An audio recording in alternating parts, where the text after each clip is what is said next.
Olá, amigos! Bem-vindos novamente ao Conhecendo o Espiritismo. Vamos hoje abordar o questionamento da Viviane. Ela nos pergunta se há fatalidade nos acontecimentos da vida, é dizer, um destino ao qual não se possa mudar, ou há livre-arbítrio? Esse questionamento também foi feito por Allan Kardec aos espíritos e consta no questionamento 851 do Livro dos Espíritos. Eu vou ler para vocês a pergunta e a resposta e depois nós vamos desenvolver esse raciocínio. Então, Kardec assim pergunta: há fatalidade nos acontecimentos da vida, segundo o sentido ligado a essa palavra? Quer dizer, todos os acontecimentos são pré-determinados? Nesse caso, em que se torna o livre-arbítrio? Resposta dos espíritos: a fatalidade não existe senão pela escolha que fez o espírito em se reencarnando de suportar tal ou tal prova. Escolhendo, ele se faz uma espécie de destino, que é a consequência mesma da posição em que se encontra colocado. Falo das provas físicas, porque para o que é prova moral e tentações, o espírito, conservando seu livre-arbítrio sobre o bem e sobre o mal, é sempre senhor de ceder ou de resistir. Através dessa resposta, nós podemos perceber que o livre-arbítrio ele se mostra, se faz presente em dois momentos. Antes de reencarnar na vida de espírito, quando ainda estamos planejando a nossa reencarnação, e o espírito neste momento escolhe as provas, as circunstâncias pelas quais ele deseja passar para que ele possa mais rapidamente evoluir. Então, quando ele faz essa escolha, como diz a resposta, ele meio que escolhe um certo destino, porque é claro que ele vai estar no meio, junto às pessoas que vão proporcionar a ele a oportunidade de ele evoluir, conforme o seu planejamento reencarnatório. Então, nesse momento, escolhas como pais, filhos, profissão, doenças kármicas, o meio onde você vai nascer, tudo isso o próprio espírito escolhe antes de reencarnar. Então, embora ele já se veja nessa condição aqui na Terra, isso não é uma fatalidade de fato, porque decorreu de suas escolhas prévias antes de reencarnar.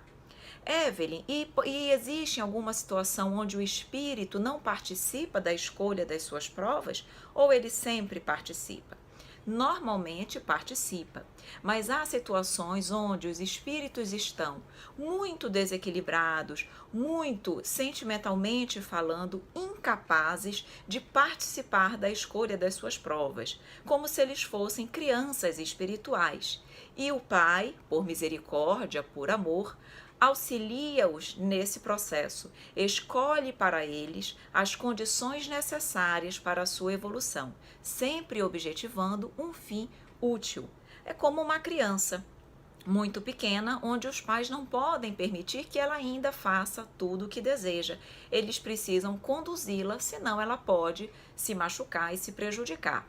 Então, existem algumas situações onde a reencarnação é compulsória e que acontece desse planejamento reencarnatório por misericórdia, por incapacidade do espírito escolher.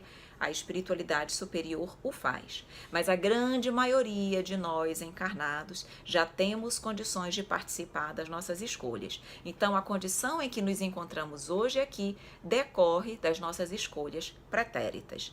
E isso apenas em relação aos aspectos físicos.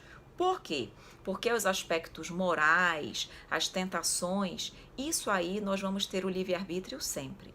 Como eu disse, essa é a primeira situação de livre-arbítrio, antes de reencarnar. A segunda é quando nós estamos encarnados aqui na Terra. Diante das situações da vida, nós teremos sempre o livre-arbítrio, o poder de escolha entre o bem e o mal, entre o agir e o não agir. Ou seja, na realidade, todas as nossas ações conscientes aqui no plano terreno decorrem do nosso livre-arbítrio. Ninguém vem predestinado ao crime, De forma nenhuma. Você pode ter escolhido estar num ambiente que lhe propicie ter que vivenciar uma situação de possível crime. E você vai ter que trabalhar sua fé, sua resignação, seu conhecimento, sua paciência para não escolher aquele caminho. Mas as escolhas aqui na Terra, as escolhas morais, a nossa capacidade de resistir às tentações, isso é sempre nosso livre-arbítrio. Essa possibilidade de escolher entre o bem e o mal, isso decorre da gente, das nossas escolhas. Vamos lembrar que não há fatalidade no que se refere às escolhas morais. Outro ponto importante a destacar é que o planejamento reencarnatório, ele é flexível, ele pode ser adequado às condições, às circunstâncias, ao resultado almejado. Então, as pessoas, por conta do seu livre-arbítrio, podem alterar o seu planejamento reencarnatório sem problema nenhum. Agora, se eles vão alterar positivamente ou negativamente, depende do seu livre-arbítrio e das suas escolhas.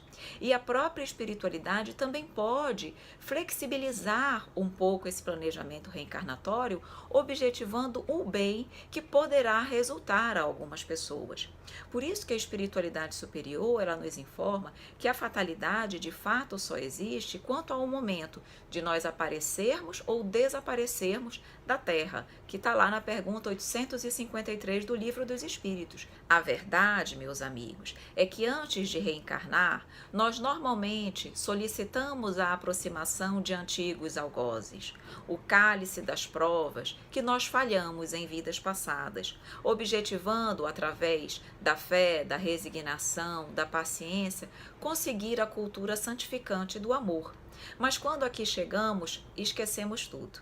Começamos a acariciar novamente antigas tendências. Voltamos à fuga do dever. O orgulho e a vaidade tornam-se novamente o leme do nosso destino. Abominamos a dor e o trabalho como se fossem duros algozes. E aí, a partir daí, nós esquecemos completamente que só através desse trabalho, da dor, dessas oportunidades e dessas provas que a vida nos proporciona, é que conseguiremos verdadeiramente reerguer, soerguer o nosso coração em busca da vitória espiritual. Perfeito, meus amigos! Mais uma vez quero agradecer a todos pela participação, por nos prestigiarem aqui no canal. Curtam, compartilhem, inscrevam-se. Nós agradecemos. Um grande beijo a todos e até a próxima!